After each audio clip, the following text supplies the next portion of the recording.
Hello दोस्तों, स्वागत है आपका हमारे यूट्यूब चैनल ट्रिकी रेस में। तो दोस्तों आज हम लोग पढ़ने वाले हैं दोस्तों बाल विकास का पैडागॉजी भी आज हम लोग पढ़ेंगे दोस्तों। इसके 30 महत्वपूर्ण क्वेश्चन दोस्तों मैं सिलेक्ट करके आप लोग को दे रहा हूं दोस्तों। इसका वीडियो जो ये इसका फर्स्ट पार्ट है, बाल विकास के लिए आज ये फर्स्ट पार्ट है। तो इसमें 30 क्वेश्चन आज हैं। लगातार आप लोग को इसके जो क्वेश्चन है आप लोग को प्रोवाइड किए जाएंगे, लगातार आपको दिए जाएंगे। यहाँ पे हर सब्जेक्ट के वीडियो आप लोग को दिए जा रहे हैं। क्लियर है? तो आज दोस्तों बाल विकास का पैडागॉजी का 30 क्वेश्चन आज हम लोग यहाँ पे सॉल्व करने वाले हैं। ठीक है दोस्तों। बात रही दोस्तों सीटेट एग्जाम की, तो देखिए अभी तक कोई उसकी डेट आगे बढ़ने की कोई भी ऑफिशियल नोटिस नहीं आई है। तो दोस्तों आप लोग अपनी तैयारी करते रहिए। डेट आगे बढ़ने का चांस है कोरोना को देखते हुए, कोरोना का जो वो है उसको देखते हुए दोस्तों चांस है कि आगे बढ़ जाए, लेकिन अभी तक कोई क्लियर नहीं हुआ है। तो आप लोगों को टाइम मिला है, घर पे रहने का मौका मिला है, आप लोग ने तैयारी ना रोकिए, तैयारी लगातार करते रहिए। अभी तैयारी हो जाएगा तो आगे आप लोग को मदद मिलेगी। क्लियर है? तो आइए दोस्तों नेक्स्ट क्वेश्चन को यहाँ पे अपने पहले क्वेश्चन से यहाँ पे स्टार्ट करते हैं। ठीक है, बिल्कुल। आइए ध्यान से पढ़िएगा दोस्तों हर एक क्वेश्चन को। यहाँ देखिए दोस्तों हमारा पहला क्वेश्चन क्या बोल रहा है। लिखा है दोस्तों, कौन सा कारक अधिगम को अभिप्रेरित करने वाला है? कौन सा कारक अधिगम को अभिप्रेरित करने वाला है? तो देखिए दोस्तों ऑप्शन है बाह्य कारक, विफलता से बचने के लिए प्रेरणा, या लक्ष्यों को प्राप्त करने पर व्यक्तिगत संतुष्टि, या उपयुक्त में से कोई नहीं। बताइए दोस्तों अभिप्रेरणा हमें कब मिलती है?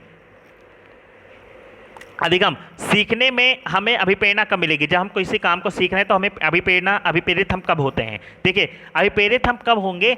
जब हमें किसी लक्ष्य को प्राप्त करने पर, हम मान लीजिए कोई काम कर रहे हैं और जब हमारा काम अच्छा हो गया, हम खुद संतुष्ट हो गए, तो अगर हम संतुष्ट हो जाएंगे तो हमें क्या हो जाएगा, हम उस काम के लिए हमें क्या मिलेगी? प्रेरणा मिलती है।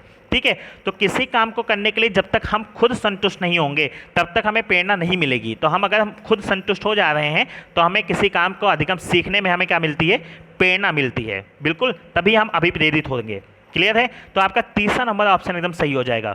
आइए नेक्स्ट क्वेश्चन को देखते हैं। नेक्स्ट क्वेश्चन क्या लिखा दोस्तों, वाइगोत्स्की ने बच्चों के अधिगम में निम्नलिखित कारकों में से किसी एक भूमिका के महत्व पर सबसे ज्यादा जोर दिया। ठीक है, वाइगोत्स्की ने बच्चों के अधिगम में निम्नलिखित कारकों में से किसी एक की भूमिका के महत्व पर सबसे ज्यादा जोर दिया। बताइए किस पर जोर दिया था? सामाजिक, वंशानुगत, मानसिक, शारीरिक। बताइए दोस्तों इसका आंसर हो जाएगा सामाजिक। देखिए बच्चा जो होता है वो समाज से ज़्यादा सीखता है। ठीक है, तो उन्होंने सामाजिक पे ही ज़्यादा बल दिया था, क्योंकि जो बच्चे होते हैं उन्होंने समाज से ज़्यादा सीखते हैं। जिस हिसाब से उनके आसपास का वातावरण होता है उस हिसाब से वो ढलते हैं, तो समाज से ही उनका ज़्यादा विकास होता है। क्लियर है? तो पहला ऑप्शन आपका एकदम सही हो जाएगा। आइए नेक्स्ट क्वेश्चन देखते हैं, तीसरे नंबर क्वेश्चन को। तीसरा नंबर क्वेश्चन क्या लिखा है दोस्तों, बुद्धि लब्धि परीक्षण में 16 साल के एक बच्चे का स्कोर 75 है। ठीक है, उसकी मानसिक आयु कितनी है? देखिए मानसिक आयु निकालनी है। आप लोग डीएलएड में पढ़े होंगे या फिर बीएड में आप लोग को पढ़ाया गया होगा, बुद्धि लब्धि का फॉर्मूला पढ़ाया गया होगा।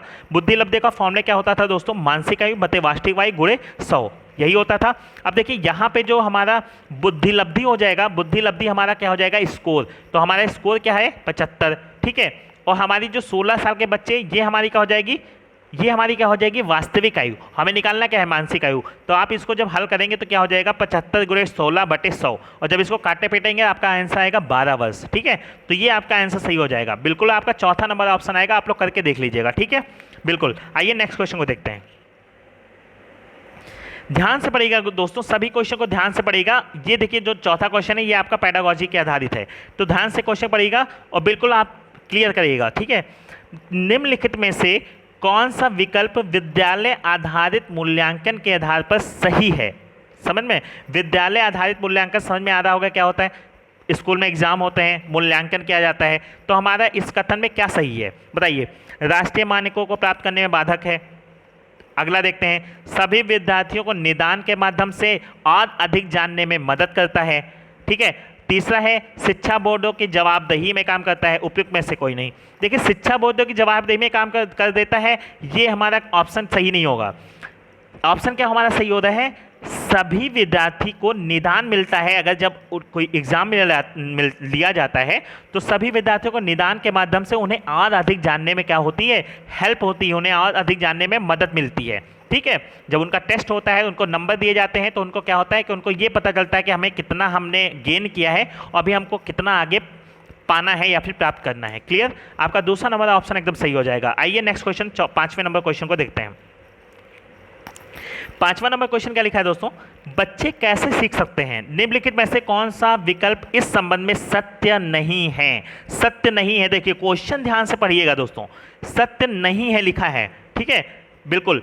क्या लिखा है, पहला ऑप्शन, बच्चे कई तरीकों से सीख सकते हैं, बिल्कुल सही है। बच्चे केवल कक्षा में ही सीख सकते हैं। बच्चे सीखने के लिए स्वाभाविक रूप से प्रेरित होते हैं।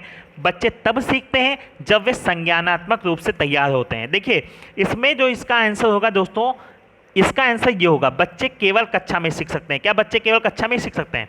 बच्चे तो कहीं भी सीख सकते हैं भाई, बच्चे कहीं भी सीख सकते हैं दोस्तों ना। तो इसमें पूछा गया था सत्य नहीं है, तो यही है जो हमारा, यही यहाँ पे गलत है, ठीक है। बच्चे केवल कक्षा में नहीं सीखते हैं, बच्चे कहीं भी सीख सकते हैं, तो ये कथन हमारा गलत हो जाएगा। बिल्कुल दूसरा नंबर ऑप्शन आपका एकदम सही होगा यहाँ पे, ठीक है, बिल्कुल। आइए नेक्स्ट क्वेश्चन देखते हैं, 6वां नंबर क्वेश्चन। 6वां नंबर क्वेश्चन क्या लिखा है दोस्तों, निम्नलिखित में से कौन सा सूक्ष्मगतिक कौशल का उदाहरण है। सूक्ष्मगतिक मतलब दोस्तों क्या होता है, ऐसा कौन सा कौशल है जो हम सूक्ष्म गति से सीखते हैं, धीरे धीरे सीखते हैं। कूदना, दौड़ना, लिखना, चढ़ना, बताइए।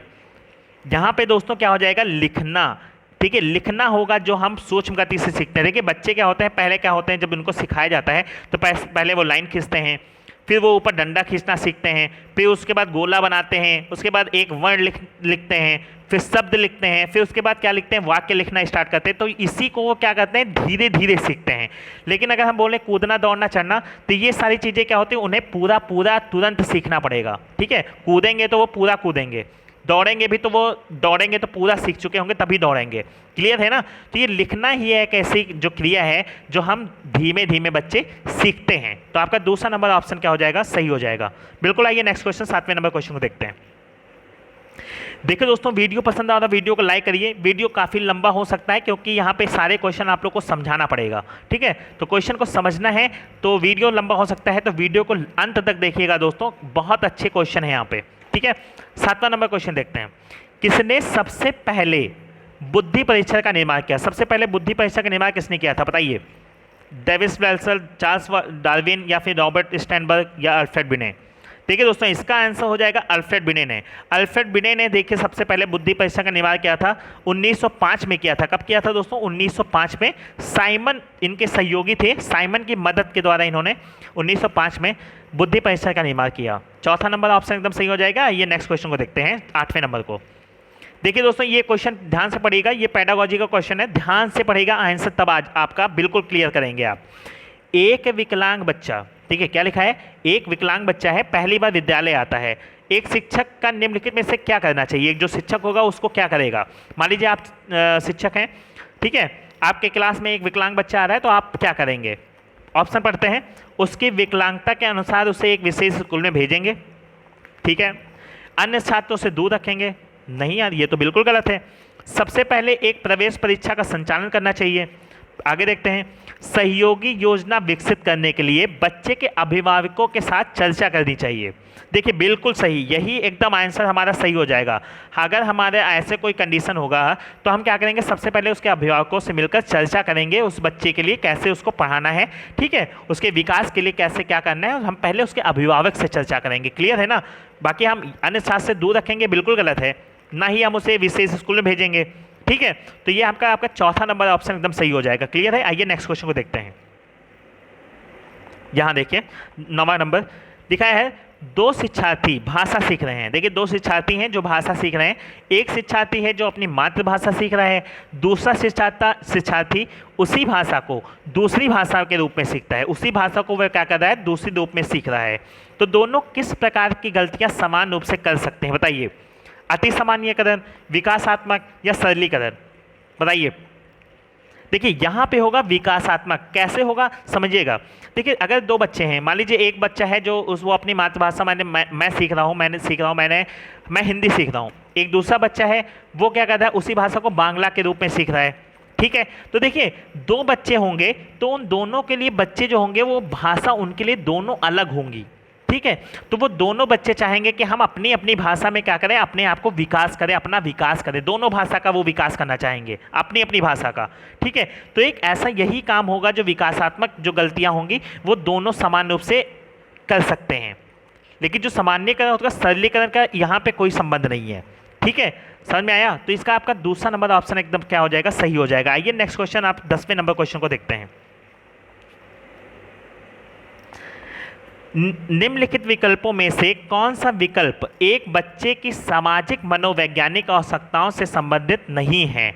निम्नलिखित विकल्पों में से कौन सा विकल्प एक बच्चे की सामाजिक मनोवैज्ञानिक ठीक है, आवश्यकताओं से संबंधित नहीं है? पढ़िए क्वेश्चन, ये ऑप्शन: संगति की आवश्यकता, प्रशंसा या सामाजिक अनुमोदन की आवश्यकता, या भावात्मक सुरक्षा की आवश्यकता, या नियमित रूप से शरीर से अपशिष्ट पदार्थों को बाहर निकालना। बताइए, यही ऑप्शन सही हो जाएगा। संबंधित, यही, इसका संबंध कुछ नहीं है।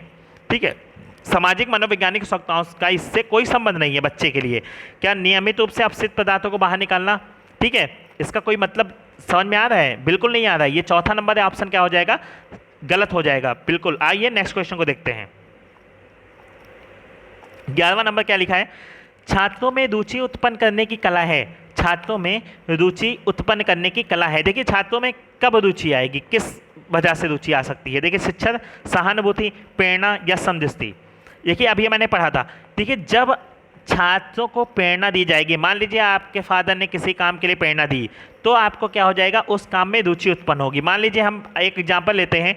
मान लीजिए आप कोई इंटरव्यू देख रहे हैं सचिन तेंदुलकर का, उन्होंने क्रिकेट के बारे में अपनी पूरी कहानी बताई, तो आप जब उनसे क्या मिलेगा, आपको प्रेरणा मिलेगी। जब आपको उनसे कुछ प्रेरणा मिलेगी तो आपको क्या हो जाएगा, क्रिकेट के प्रति आपका रुचि उत्पन्न होगा। क्लियर है ना? बिल्कुल, आप ऐसे ही समझिए। तो जब प्रेरणा मिलती है तो हमारे क्या होती है, छात्रों में रुचि उत्पन्न होती है। क्लियर है? बिल्कुल, चौथा नंबर ऑप्शन क्लियर हो जाएगा। आइए नेक्स्ट क्वेश्चन को देखते हैं। 12वां नंबर क्वेश्चन क्या लिखा है? कोहलबर्ग के अनुसार किस अवस्था में नैतिकता बाह्य कारक द्वारा निर्धारित की जाएगी? नैतिकता क्या होती है दोस्तों? जो नैतिकता विकास के, नैतिक क्या होती है, हमारे संस्कार। ठीक है, तो वो हमारे संस्कार कहाँ से आते हैं? पूर्व पारंपरिक अवस्था, पारंपरिक अवस्था, या पश्चात पारंपरिक अवस्था, या पारंपरिक पुस्तक, या फिर उपरोक्त में से कोई नहीं। देखिए, क्या हो जाएगा ऑप्शन दोस्तों? इसका ऑप्शन क्या हो जाएगा, पूर्व पारंपरिक अवस्था। देखिए, हमारा जो संस्कार होते हैं, नैतिकता का विकास होता है, बाह्य कारक के रूप में कब दिखाई देता है, क्या दिखाई देगा? जब हमारा जैसे मेरे पूर्वज, मान लीजिए शुरुआत से ही क्या थे, मेरे जो पूर्वज थे वो ईमानदार थे, तो वो चीज़ हमारे अंदर भी आएगी। ठीक है, वो हमारी पूर्व है, पूर्व जो पारंपरिक अवस्था थी, हमारे जो पूर्वज थे वो ईमानदार थे। ठीक है, तो वो चीज़ हमारे अंदर भी आएगी। क्लियर है ना? तो ये हमारी आंसर क्या हो जाएगा इसका, पूर्व पारंपरिक अवस्था से हमारे नैतिकता का बाह्य कारक का निर्धारण होता है। ठीक है, क्लियर है? बिल्कुल, पहला ऑप्शन एकदम सही हो जाएगा। ये नेक्स्ट क्वेश्चन 13वें नंबर क्वेश्चन को देखते हैं। 13वां नंबर क्वेश्चन क्या बोला है दोस्तों? फ्रायड के अनुसार हमारे मूल्यों का आंतरिकीकरण में होता है। देखिए, फ्रायड के अनुसार जो हमारे मूल्यों का आंतरिकीकरण होता है, किस में होता है? देखिए, मूल्य क्या होता है? मूल्य क्या होता है? हमारे अंदर जो योग्यता है, उसका जो प्रशंसा होती है, उसी को हम मूल्य कहेंगे। ठीक है, तो मूल्यों का आंतरिकीकरण कब होता है? बताइए दोस्तों, कैसे होगा? इदम, अहम, पराहम, या परिस्थितियों? बताइए दोस्तों। देखिए दोस्तों, इसका जो आंसर हो जाएगा ये होगा दोस्तों पराहम। क्या हो जाएगा दोस्तों? पराहम। देखिए, पराहम क्या होता है? परा मतलब ही होता है कि दूसरों के बारे में सोचना। जब हम दूसरों के लिए सोचेंगे, ठीक है, जब हम दूसरों के लिए काम करेंगे तो हमारा क्या होगा, हमारे मूल्यों का आंतरिकीकरण होगा। इदम क्या होता है दोस्तों? इदम ये होता है दोस्तों, इदम का मतलब होता है दोस्तों अचेतन मन। अचेतन क्या होता है दोस्तों? इदम का मतलब समझिएगा, जैसे कि मान लीजिए हमें कोई काम करने की इच्छा हुई आज और हमने नहीं कर पाए, हमारा 1 दिन हो गया नहीं कर पाए, 2 दिन नहीं होया, 3 दिन हो गया नहीं कर पाए, तो वो क्या होता है, हमारे अचेतन मन में चला जाता है वो काम। हमारी इच्छा क्या होती है, जो हमारी इच्छा थी वो अचेतन मन में चली गई, जो हम काम नहीं कर पाए। ठीक है।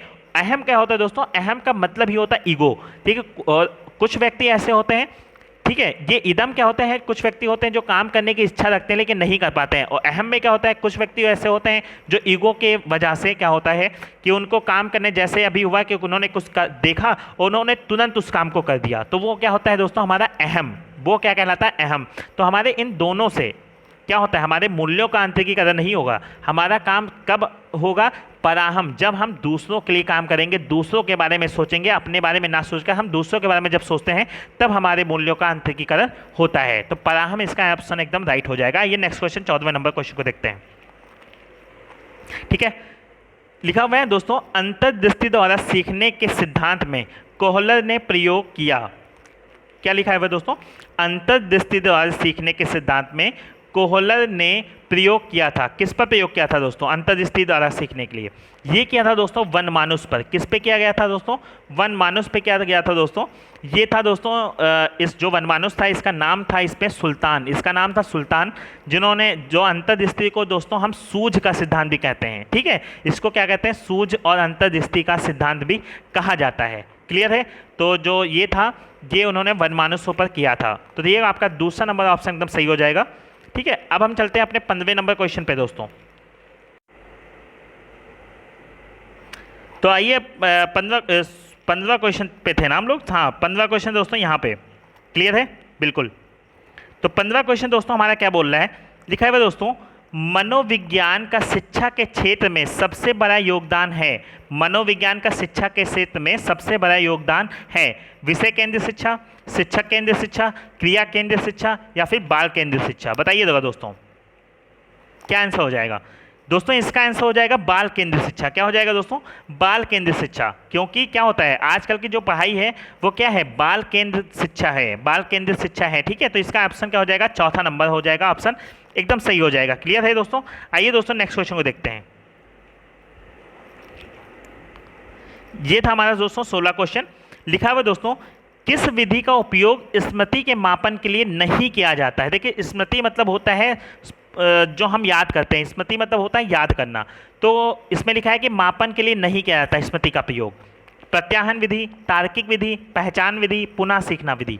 आंसर क्या होगा दोस्तों, यहाँ पे दोस्तों इसका आंसर हो जाएगा तार्किक विधि। देखिए तर्क के लिए हम स्मृति का प्रयोग नहीं करते हैं। देखो तर्क क्या होता है, तर्क होता है कोई लॉजिक। मान लीजिए हमारे सामने कोई प्रॉब्लम आ गई तो हमने अपने तर्क से हमने कोई लॉजिक निकाला और लॉजिक निकाल के तुरंत निकलता है लॉजिक। लॉजिक क्या होगा, तर्क क्या होता है, तर्क तुरंत निकाल देते हैं हम लोग और हम उस चीज़ को सॉल्यूशन को खत्म कर देते हैं, सॉल्यूशन के माध्यम से उस चीज़ को खत्म कर देते हैं। तो इसमें हमने कोई स्मृति का यूज़ नहीं किया, हमने कोई चीज़ याद करके नहीं की। ठीक है, तो तर्क एक ऐसा चीज़ है जिसमें हमें स्मृति का यूज़ नहीं करना होता है। क्लियर है। तो हमारा दूसरा नंबर ऑप्शन एकदम सही हो जाएगा। ये नेक्स्ट क्वेश्चन को देखते हैं दोस्तों।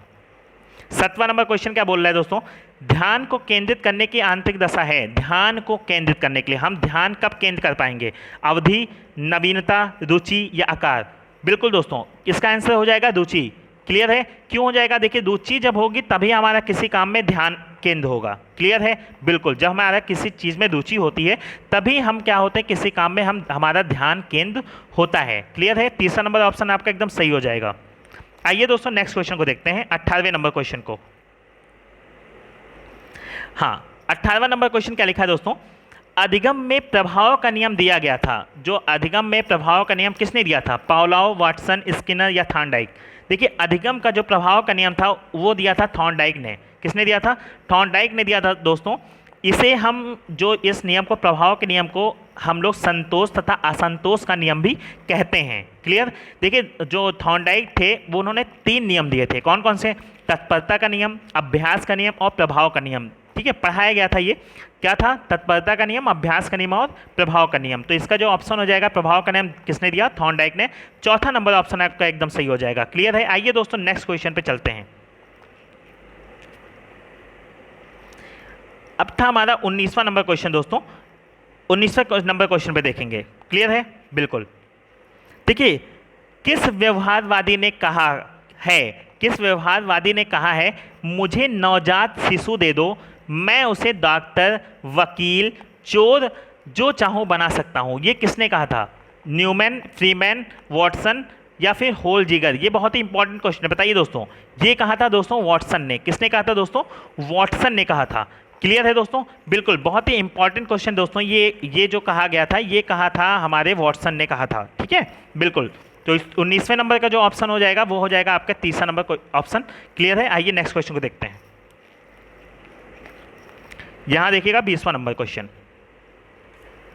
20वां नंबर क्वेश्चन क्या लिखा हुआ है दोस्तों, लिखा हुआ दोस्तों, कक्षा शिक्षा में पाठ प्रस्तावना सोपान सीखने के किस नियम पर आधारित है। जो पाठ प्रस्तावना सोपान है इसको सीखने के लिए हम किस नियम पर आधारित होता है। बताइए, प्रभाव का नियम, सादृश्यता का नियम, तत्परता का नियम या साहचर्य का नियम। बताइए दोस्तों, पाठ प्रस्तावना क्या होता है। बताइए, पाठ प्रस्तावना क्या होता है, जब हम किसी चीज़ को पढ़ाने के लिए हम प्रस्तावना तैयार करते हैं, हमको कैसे पढ़ाना है, ठीक है। तो ये कार्य करने से पूर्व जो हम तैयार करते हैं, ठीक है, किसी पाठ को पूर्व तैयारी करना हमारी क्या कहलाती है, प्रस्तावना कहलाती है, ठीक है, पाठ प्रस्तावना। तो क्या होता है ये होगा दोस्तों तत्परता के नियम पर आधारित होता है। किस पर?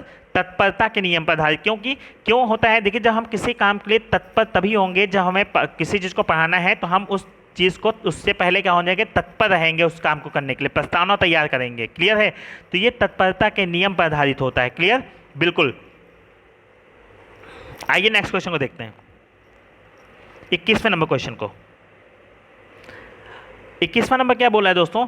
अंतर्मुखी, बहुमुखी तथा उभयमुखी व्यक्तित्व का वर्गीकरण किसके द्वारा किया गया था? बताइए, जो अंतर्मुखी था, बहुमुखी था, उभयमुखी था, इस टाइप के जो व्यक्ति थे उनका वर्गीकरण किसने किया था? ये क्या था दोस्तों? युंग ने। क्या किया था? युंग ने। देखिए अंतर्मुखी वाले जो लोग होते थे वो क्या क्या बताया गया था? अंतर्मुखी क्या होता है? जो अपने मन में कोई बात रखते हैं, बाहर नहीं निकालते हैं, ठीक है, जो वो होते हैं वो हिचकिचाते हैं किसी चीज़ को बोलने में और अपने मन की बात अंदर ही रखे रहते हैं। बहुमुखी क्या होते हैं? बहुमुखी क्या होते हैं? जो बहुत ज़्यादा बोलते हैं, कुछ भी बक देते हैं, मतलब जो अंदर है मन में वो सब निकाल दिया। उभयमुखी क्या होता था? उभयमुखी वे होते थे जो मतलब सोच समझ के बोलते थे कि जब जिस सिचुएशन में उन्हें क्या बोलना है वो उस हिसाब से वो क्या करते थे, बोलते थे। क्लियर है? तो ये जो इनका वर्गीकरण किया था वो क्या था? युंग ने। दूसरा नंबर ऑप्शन आपका एकदम राइट हो जाएगा। ये नेक्स्ट क्वेश्चन को देखते हैं दोस्तों। 22वां नंबर क्वेश्चन क्या बोल रहा है दोस्तों? ध्यान आकर्षित होने में की प्रमुख भूमिका होती है। देखिए ध्यान आकर्षित कब होगा? उद्दीपन की तीव्रता, उद्दीपन की उपादेयता, उद्दीपन की विश्वसनीयता या उद्दीपन की सक्रियता। क्वेश्चन को समझिएगा दोस्तों, हम समझाते क्वेश्चन क्या है कि ध्यान हमारा आकर्षित कब होता है। देखिए मान लेते हैं कि उद्दीपन मान लेते हैं, एक हमारा है उद्दीपन को मान लेते हैं हम आवाज़, ठीक है, उद्दीपन को मान लीजिए आवाज़, और एक ले लेते हैं ऑब्जेक्ट ले लेते हैं हमने बच्चा ले लिया। देखिए जब हमारा उद्दीपन तेज होगा, उद्दीपन को हमने क्या माना था? आवाज़। जब हमारी आवाज़ तेज होगी तो क्या होगा? तब हमारा जो बच्चे होंगे हमारी तब आकर्षित होंगे, ठीक है। जब हमारी उद्दीपन में तीव्रता होगी, तेज बोलेंगे, तब हमारा जो बच्चा होगा वो हमारी तब आकर्षित होगा, तब उसका ध्यान हमारी तब आकर्षित होगा। देखिए विश्वसनीयता होना भी सही है, लेकिन विश्वसनीयता होने से मतलब ये नहीं कि अगर हम विश्वसनीयता है, हम उसको धीमे धीमे बोल रहे हैं, तो क्या बच्चा हमारी तब आकर्षित होगा? नहीं होगा। उद्दीपन में सक्रियता भी है। मान लीजिए हम सक्रिय हैं किसी काम करने के लिए, हम सक्रिय हैं, अपने काम को बहुत ही अच्छे ढंग से कर रहे हैं, लेकिन हमारे आवाज़ में तेज़ी नहीं है, हमने उसको काम करे, अपने काम में लगे हैं, करते जा रहे हैं, हमने ब्लैक बोर्ड पे बैठे हैं, हमने पढ़ाते चले गए, लेकिन हमारे अंदर तीव्रता है ही नहीं, तो बच्चे हमारी तरफ ध्यान नहीं आकर्षित करेंगे। क्लियर है? तो हमारा पहला ऑप्शन आपका एकदम सही हो जाएगा, ठीक है, बिल्कुल। आइए नेक्स्ट क्वेश्चन देखते हैं, 23वां नंबर क्वेश्चन को। 23वां नंबर क्वेश्चन क्या लिखा है? SOR किसके द्वारा प्रस्तावित किया गया है? जो SOR है वो किसके द्वारा प्रस्तावित किया गया था?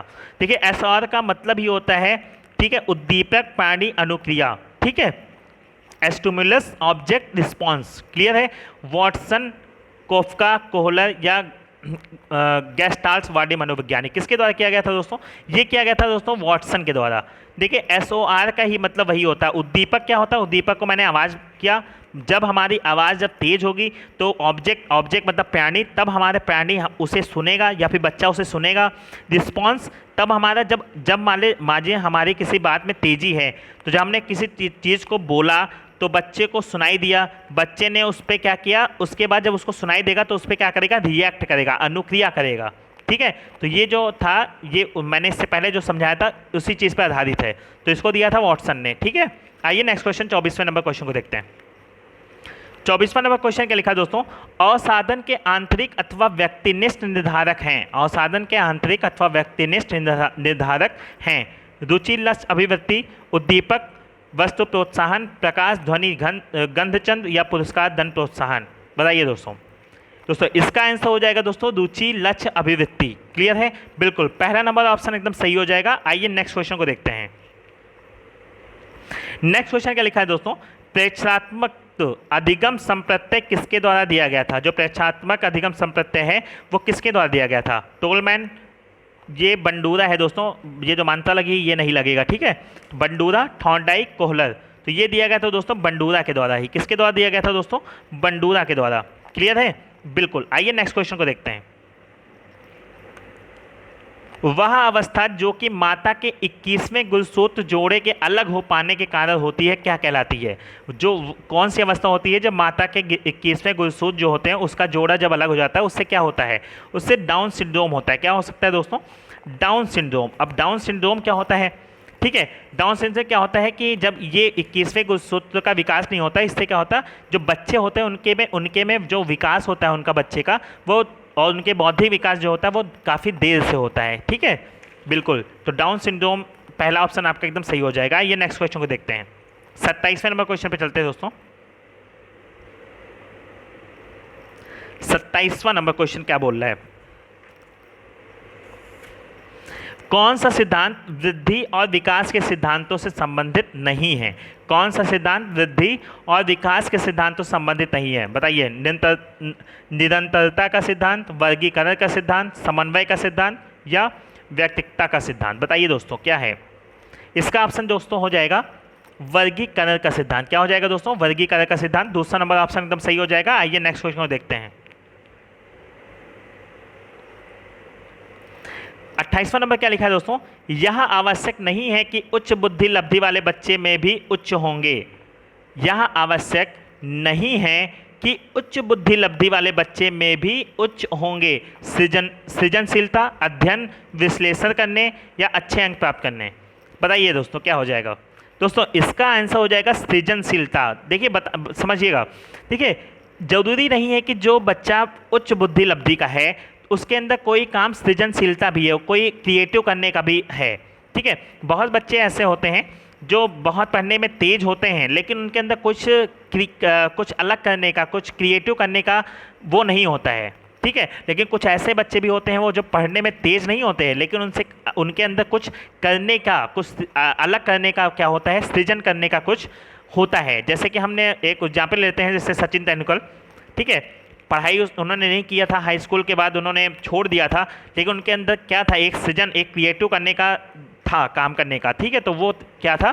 सृजनशीलता। सृजनशीलता ही एक ऐसी चीज़ होती है जो उच्च बुद्धि लब्धि वाले बच्चे में भी उच्च होंगे, ये जरूरी नहीं है। पहला ऑप्शन आपका एकदम राइट हो जाएगा। ये नेक्स्ट क्वेश्चन देखते हैं।